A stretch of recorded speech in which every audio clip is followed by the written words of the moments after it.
महान रसिक एवं परम विद्वान संत पूज्यपाद श्री महंत श्री मिथिलेश नंदिनी शरण जी कृपा पूर्वक सूर्यश्याम गौशाला में पधारे हैं। आप परम विद्वान हैं और अत्यंत परिमार्जित वक्ता हैं। आपके मुख से जो भी प्रकट होता है वो एकदम मितम सारम च वाग्मिता को चरितार्थ करता है और आपका प्रवचन विद्वत भोग्य होता है। हमारे श्री रामानंद संप्रदाय के वैष्णव जगत के आप गौरव हैं। परम श्रद्धे पूज्य आचार्य गुरुदेव श्री कृपा शंकर जी महाराज का उत्सव आज से शुरू हुआ है, कल से श्रीधाम वृंदावन में भोगला आश्रम में आरंभ हुआ है। 3 दिन की दास की भी सेवा है। तो आज भी हम गए थे, लगभग वहाँ से 1:30 बजे लौट के आए, 2-2:30 बजे प्रसाद पाया और अब सामने उपस्थित हैं। आज थोड़ा विलम्ब हो गया, इतना विलम्ब नहीं होता था लेकिन सकारण विलम्ब हुआ और विलम्ब हुआ तो अच्छा ही हुआ, महाराज जी से मिलना हो गया। तो अब अधिक समय न लेते हुए हम पूज्य महाराज जी से प्रार्थना करेंगे कि आपके मन में श्री सीताराम जी, श्री गिरिराज जी, गौ माता जो भी प्रेरणा करें, आपका मंगलमय आशीर्वाद अवश्य प्राप्त होना चाहिए। अपने घर की कथा है, घर का ही मंच है। सवेरे बड़ी दिव्य रास लीला होती। आज कौन सी लीला थी? गोरे ग्वाल, गोप देवी। हाँ, आज गोप देवी लीला थी। मध्याह्न में प्रसाद और श्रावण मास के चातुर्मास के अनुष्ठान भी चल रहे हैं और अपराह्न काल में लगभग 4:30 बजे से क्रमिक श्रीमद् भागवत का जो प्रवचन चल रहा है, यह सूर्यश्याम गो आराधन महोत्सव का 19वां वर्ष है और श्लोक क्रम से भागवत जी की कथा चल रही है। आज से शुक्र रामायण का आरंभ होगा। तो हम लोग बड़े भाग्यशाली हैं, महाराज जी विराजे हैं। हम महाराज जी के चरणों में प्रार्थना करते हैं कि आप अपना मंगलमय आशीर्वाद हम सबको प्रदान करें। श्री सीतारामचंद्राभ्यां नमः। श्रीमते रामानंदाचार्याय नमः। श्री गुरुभ्यो नमः। यः पृथ्वी भरवारणाय दिविजयी संप्रार्थितश्चिन्मयः संजातः पृथ्वीतले रविकुले माया मनुष्यो व्ययः निश्चक्रं हतराक्षसान् पुनरगात् ब्रह्मत्वमाद्यं स्थिरां कीर्तिं पापहरां विधाय जगतां तं जानकीशं भजे।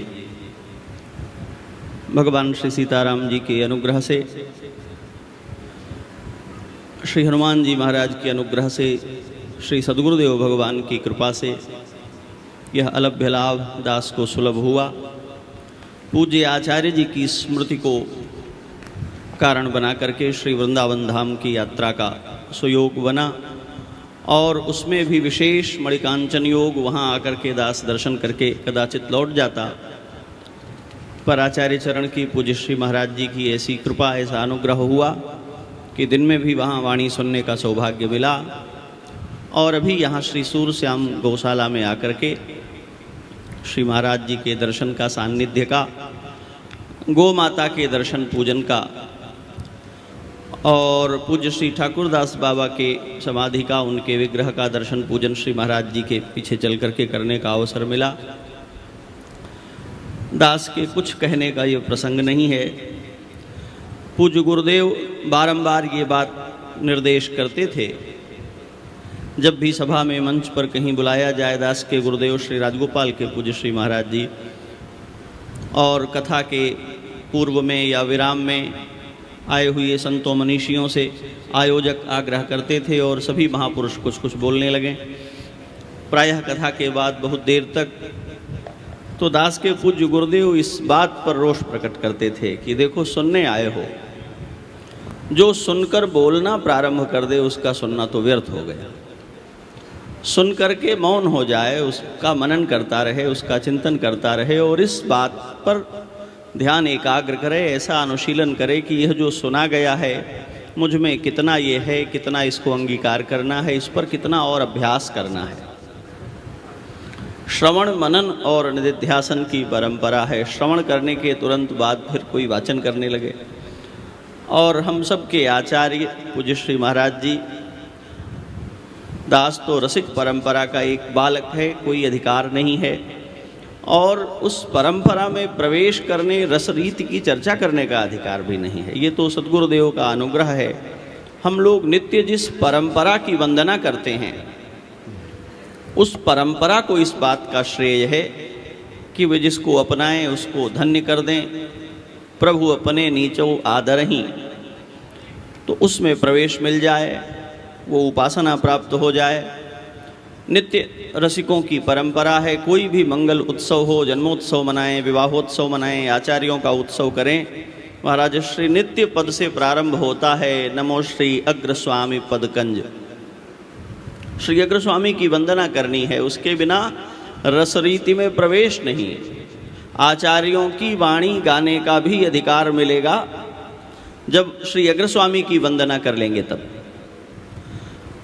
पूर्वाह्न में श्री महाराज जी ने अनुग्रह करके भक्तों की प्रीति परतीति और रीति की चर्चा की। नित्य श्री अग्रस्वामी की वंदना करते हुए हम लोग सुनते हैं, प्रीति रीति परतीति लली पद, युगल प्रिया ही ये तमसी विधुंज। लक्ष्मण किला के संस्थापक पूज्य स्वामी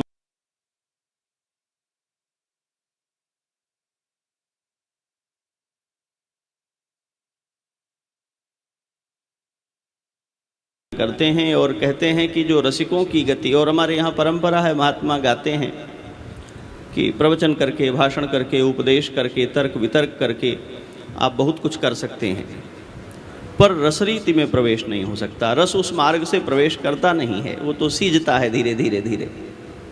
और इसलिए रसिकन की गति, कथा कहानी संग लहे तो सरसे, वो बिना आश्रय किए महापुरुषों का सब महाराज जी ने सवेरे अनुग्रह करके कह दिया है। तो आचार्यों की पंक्तियां जब महाराज जी की वाणी सुनाई पड़ती है तो सब प्रत्यक्ष हो जाती हैं।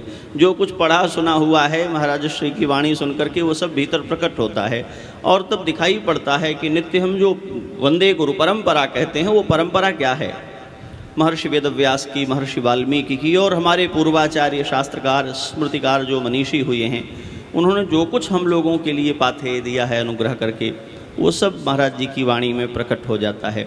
महाराज जी की वाणी सुनने का हम सबको सौभाग्य है। मैं कुछ भी बोलने की ढिठाई नहीं करना चाहता, पर आचार्य की वाणी के कारण उसका पालन करना है, बहुत प्रतिवाद करने में भी अपचार है। भगवान श्री राम का चरित्र श्री महाराज जी ने अनुग्रह करके दिन में बताया कि आज उसकी चर्चा होनी है। जितना समय मैं इधर उधर करूँगा आप सबकी हानि होगी, तो मैं उसमें कुछ कहने वाला नहीं हूँ। केवल एक बात जो मेरे पूज्य गुरुदेव बार बार दोहराते थे, श्री फलाहारी जी महाराज, अभी कोई ये बालक श्री महाराज जी के अनुगत हैं, वो कुछ चर्चा कर रहे थे। भगवान श्री राम को धर्म विग्रह कह करके हम पहचानते हैं, महर्षि ने ऐसे उनका परिचय कराया है।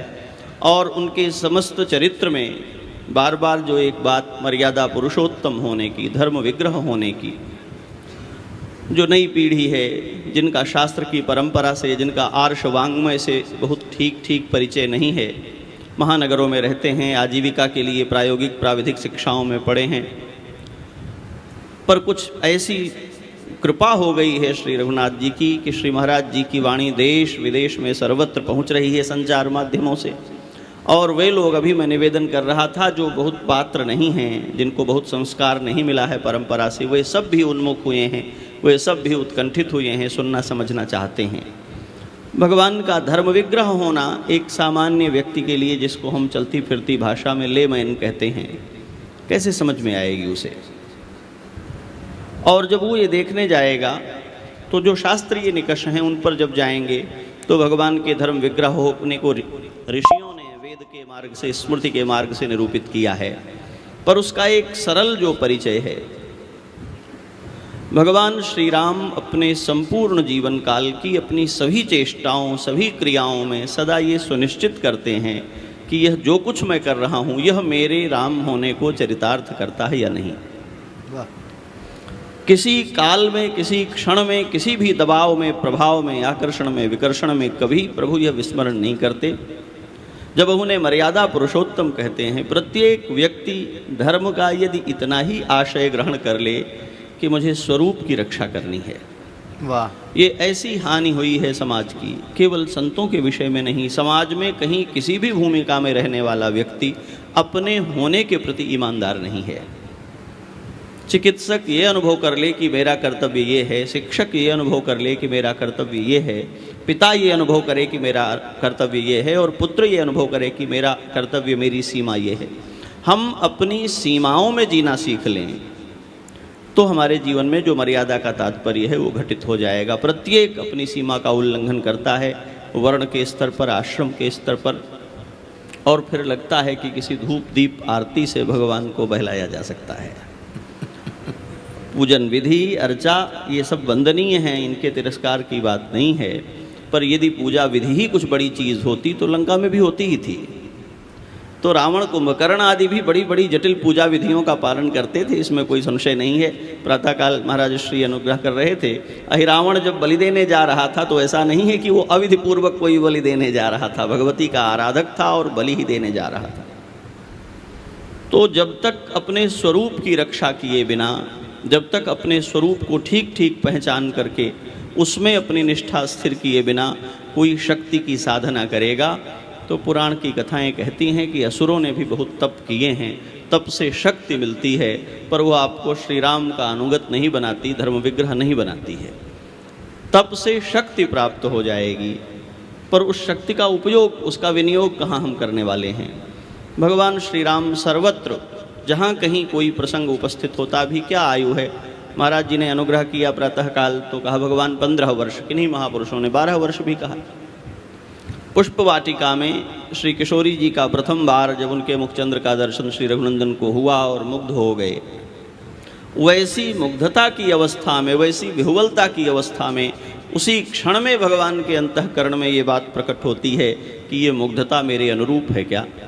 वाह, मैं रघुवंश का बालक हूँ और प्रथम दर्शन में किसी कन्या को देखने के बाद मेरा चित्त अनुरक्त हो गया है। ऐसा ही तरल कहीं भी बह जाने वाला मन रघुवंशियों का होता है क्या। कोई आचरण करते हुए एक किशोर को अपने चित्त में ये बात याद आए कि यही मेरे पूर्व पुरुषों का, यही मेरे पूर्वजों का चरित्र रहा है क्या। रघुवंशन कर सहज सुबाऊ, मन कुपंथ पग धरे न काऊ। और 15 वर्ष के श्री रघुनंदन श्री जानकी जी को देख करके विह्वल होते हैं, तो उसी क्षण में उनको अपने पूर्वजों का चरित्र और अपनी सीमा का स्मरण हो जाता है, और वे भगवान जिनका नाम लेकर के सबके अपराध का परिमार्जन हो जाता हो, वे अपने को अपराधी अनुभव करते हैं। और उसका प्रायश्चित्त क्या है।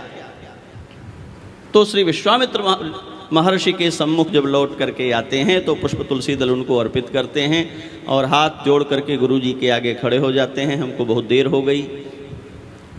कोई बात नहीं, गुरु जी तो परम उदार हैं। कहा नहीं नहीं, बात बतानी जरूरी है। देर इसलिए हो गई कि तुलसी दल तो मिल जाता, पुष्प तो मिल जाता, हम थोड़ी देर के लिए वहाँ विलंबित हो गए थे। क्यों कहा, मिथिलाधिपति की कन्या श्री जानकी गौरी पूजन करने आई थी पुष्प वाटिका में, उनको देखने में हमें विलंब हो गया है। क्यों, जब तक आचार्य के सम्मुख जाकर के अपनी क्रिया का निवेदन नहीं कर देंगे तब तक इस अपराध का परिमार्जन नहीं है। मैं रुक गया हूँ जिस सेवा में गया थी। जटायु जी को भगवान अपने अचिंत्य वैभव से वहाँ भेजते हैं जहाँ चक्रवर्ती जी महाराज विराजे हैं, और कहते हैं कि आप जाइए, पर एक प्रार्थना है। क्या, जब आप मिलेंगे पूज्य पिताजी से तो संवाद तो होगा और सब समाचार उनसे आप कहिएगा, पर ये मत कहिएगा कि आपकी पुत्रवधू का हरण किया है किसी राक्षस ने और आपके पुत्र वन वन में भटक रहे हैं। क्यों, कहा ये मेरे होने के अनुरूप नहीं है। ये समाचार पिताजी को मिले, पर थोड़ी देर से मिले, जिससे उनको अपने पुत्र पर अपने पुत्र होने का गौरव बना रहे। वाह। सीता हरन तात जनि कहो पिता सन जाई, क्यों कह जो मैं राम तो कुल सहित कही दसानन आई। यह मेरे राम होने को प्रमाणित करने वाला होगा, इसलिए ऐसा नहीं। श्री विभीषण जी महाराज आते हैं, भगवान के सब सलाहकारों ने कह दिया है कि महाराज इसको रखने लायक नहीं है, राक्षस है, ऐसा है वैसा है, विभिन्न प्रकार की बहुत सुंदर चर्चा है, मैं उसमें जाऊंगा नहीं। गोस्वामी जी महाराज बहुत सुंदर एक पंक्ति रखते हैं वहाँ कि ठाकुर जी ने किसी के भी सलाह का, किसी की भी राय का, किसी के सुझाव का तिरस्कार नहीं किया है। माना कि आप सब ठीक ठीक बातें ही कह रहे हैं, कहने योग्य कह रहे हैं, किंतु मैं क्या करूं, मैं राम हूं।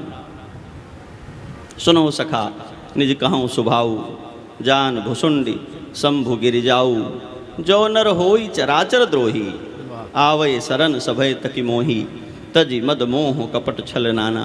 आज यदि किसी कूटनैतिक राजनैतिक दबाव अथवा चिंतन में विभीषण की शरण का मैं तिरस्कार करूंगा तो मेरा राम होना व्यर्थ हो जाएगा, क्योंकि मेरे पूर्वजों की प्रतिज्ञा है, मैंने कभी शरण में आए हुए का परित्याग नहीं किया। छल करेगा तो फिर उसका समाधान करेंगे।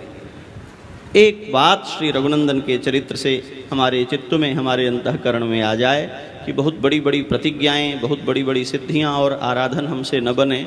अपने आप से हम पूछें कि हम क्या हैं, और अपने जीने बरतने में अपने उस होने के साथ हम कितना न्याय कर पाते हैं।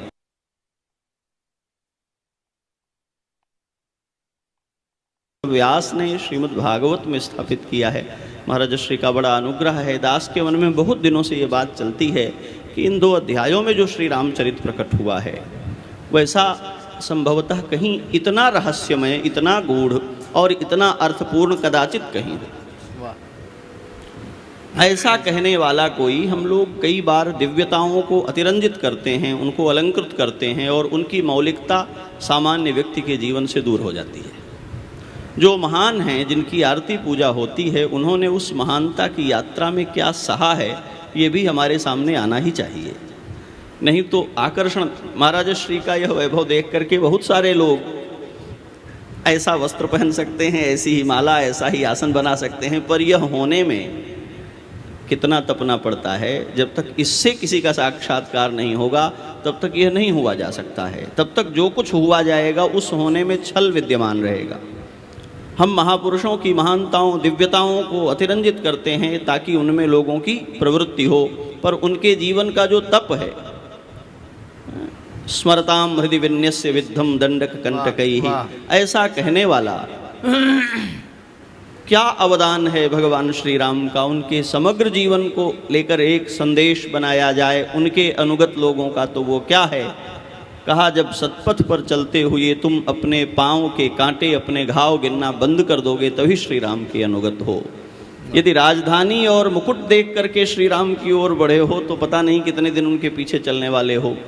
हिंदी में बहुत अच्छे कवि हुए हैं, गुलाब खंडेलवाल जी, कई सारी पुस्तकें हैं उनकी, बहुत प्यारी कविता है उनकी। नाम लिए जिनका दुख भागे, मिला उन्हें भी दुख ही दुख, जीवन भर आगे आगे। लंबी कविता है, एक छंद में कह करके प्रणाम करूंगा। सब कुछ ठीक हो गया, रावण को मार करके लंका में विभीषण जी की प्रतिष्ठा हुई, सबको लेकर के भगवान अयोध्या आए, दिव्य राज्याभिषेक हुआ, सब ने मिल करके भगवान की जय जयकार की और सर्वत्र मंगल है। तब कहते हैं, गूंजी ध्वनि जब कीर्ति गान की, फिर चिर दुख दे गई जानकी। कोई ऐसा अवसर है जहां भगवान श्री रघुनंदन बैठ करके केवल आनंद विलास कर रहे हैं। हम रसिकों के पास है बृहत कौशल खंड श्री महाराज जी की वाणी में सुन लेंगे, वो एक प्रसंग, पर उसमें सबका अधिकार नहीं, सबका प्रवेश नहीं। तो जो भगवान का जीवन है, गूंजी ध्वनि जब कीर्ति गान की, फिर चिर दुख दे गई जानकी, मांग उन्हीं से शक्ति प्राण की, मन तू सुख क्या मांगे। श्री रघुनंदन का जो चरित्र है वो सुविधा मांगने के लिए, वो सुख मांगने के लिए नहीं, बल्कि यह मांगने के लिए है कि हे प्रभु, हे श्री रघुनाथ जी, जीवन की ऐसी विपदाओं की अविच्छिन्न श्रृंखला में जिस प्रकार आप चलते गए और एक तिल भी अपने स्वरूप, अपने धर्म से आप कहीं विचलित नहीं हुए, आपका आकर्षण हमको वैसे ही आपके पीछे पीछे चलाता रहे, इस बात की प्रार्थना करते हुए कुछ अधिक समय मैंने ले लिया, इसका संकोच व्यक्त करते हुए बारंबार श्री महाराज जी के चरणों में वंदन प्रणिपात। इस दास को आप ऐसी बड़ाई बहुमान दे रहे हैं, इसका पात्र नहीं, यहाँ बैठने का भी पात्र नहीं, पर आचार्य का आदेश और लालसा तो सब जो छोटे होते हैं उनको यही होती है कि बड़े के पास पहुँच जाएं। तो यहाँ बिठा लिया गया, तो मैं भी यहाँ बैठ गया हूँ। बारंबार दंडवत प्रणाम।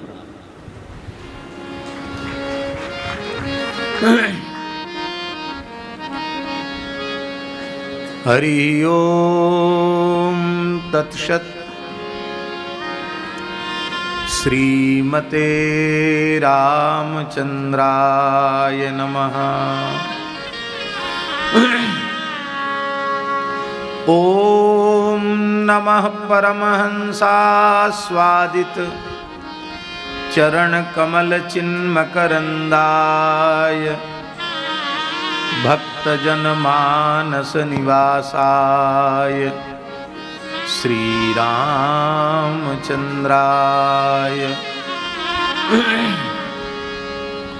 वागीशायस्य वदने लक्ष्मीर्यस्य च वक्षसि